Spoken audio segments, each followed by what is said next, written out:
గవర్నర్తో అబద్ధాలు చెప్పించారు. నోటికి ఎంత వస్తే అంత హామీలు ఇచ్చారు. రేవంత్ రుణమాఫీ చేస్తానన్నారు. తుమ్మల వసూలు చేయాలంటూ ఆదేశాలు ఇచ్చారు. పార్లమెంటులో గులాబీ జెండా ఉండాలి, లేకుంటే తెలంగాణ ప్రజలకు నష్టం. మెదక్ పార్లమెంట్ సమావేశంలో కేటీఆర్.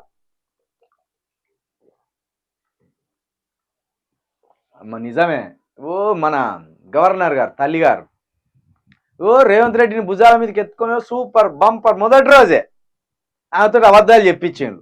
ఇటు కరెంటు పోయింది. రుణమాఫీ ఒక్క దఫలో రుణమాఫీ అయిపోతుంది.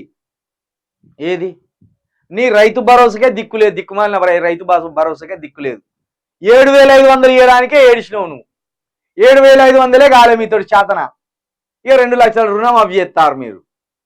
అది ముందట వెళ్ళేనా? అది కొసెళ్ళేనా? అది పాపం రైతులు నోర్లు ఎల్లబెట్టుకొని ఉన్నారు. ఇటు రైతు భరోసా వస్తే కనీసం పొలం వేసుకుందాం, ఎన్నో అప్పులు చేసి పంటలు పండించి మా తెలంగాణ ప్రజలకు లేకపోతే మా భారతదేశ ప్రజలకు ఆహారం అందిస్తాం అని వ్యవసాయం చేస్తున్న రైతన్నలు ఇటు రైతు భరోసా రాక అటు పొలాలు వేసుకోలేదు, ఇటు రైతు రుణమాఫీ కాక మరొక దగ్గర అప్పు చేసుకుందామంటే స్తోమత లేదు. రెండిట్లా ఆగమైపోయినారు మా రైతులు. మా రైతులు ఆగమైపోతే ఇక బలుపు వచ్చిన తీన్మారు మల్లిగాని లాంటి వాళ్ళు వాళ్ళదో కథ. చెప్పందుకొని కొడతా అని వాడు మా తెలంగాణ రైతన్నలను అవమానిస్తాడు. చెప్పందుకొని కొట్టే అంత ధైర్యం వానికి ఎక్కడిది? చెప్పందుకొని కొట్టే అంత బలుపు వానికి ఎక్కడిది? ఎవడిచ్చిన వానికి ఇంత ధైర్యం? వాడు గంజి పోసినోడా, బట్ట కట్టినోడా, లేదా పొలానికి విత్తనాలు ఇచ్చినోడా, ఎరువులు ఇచ్చినోడా? ఎవడు వాడు? ఏ దొంగకు విట్టినోడు? ఇది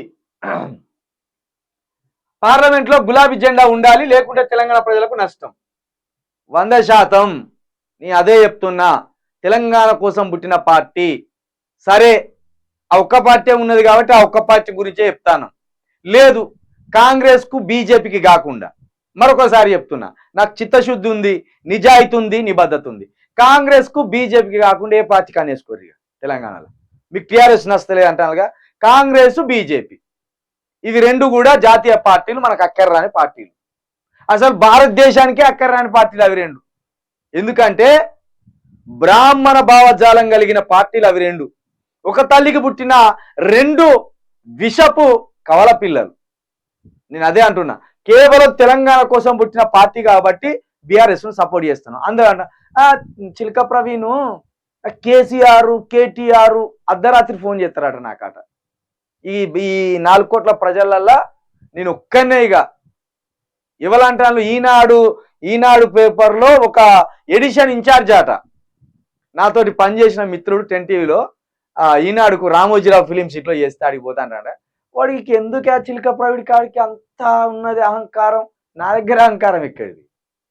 మీరు నాతోటి వచ్చి కలిస్తే తెలుస్తుంది అహంకారమా నాది ఆవేదన తెలంగాణ పట్ల అనేది తెలుస్తుంది.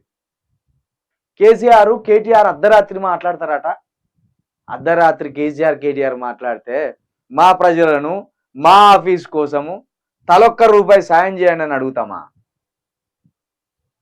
కేసీఆర్ విమర్శిస్తామా? కేటీఆర్ని విమర్శిస్తామా? మీరు చేసిన తప్పిదాల వల్లే ఈ రోజు మీరు అధికారం కోల్పోయిందని వాళ్ళని విమర్శిస్తామా? కాబట్టి అది పక్కన పెడితే తెలంగాణ కోసం పుట్టిన పార్టీ, తెలంగాణ ప్రజల కోసం పుట్టిన పార్టీ టీఆర్ఎస్ కాబట్టి అందుకు మేము సపోర్ట్ చేస్తున్నాం. సరే మరి టీఆర్ఎస్ కాకుండా ఇంకొక పార్టీ ఏదైనా తెలంగాణ కోసం పుడితే దాని విధి విధానాలు బాగుంటే దానికి కూడా సపోర్ట్ చేస్తాం. కాంగ్రెస్కు బీజేపీకి ఎట్టి పరిస్థితుల్లో సపోర్ట్ చేయను నేను. ఇది మరొక్కసారి చెప్తున్నా. తెలంగాణ కోసం పనిచేసే ఏ పార్టీకైనా పనిచేస్తాం.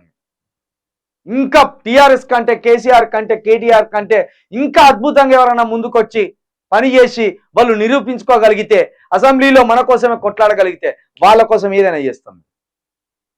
అందుకే మేము కూడా వేదిక కోసమే చాలా ప్రయత్నాలు చేస్తున్నాం. జరుగుతుంది, అది అతి త్వరలో జరుగుతుంది.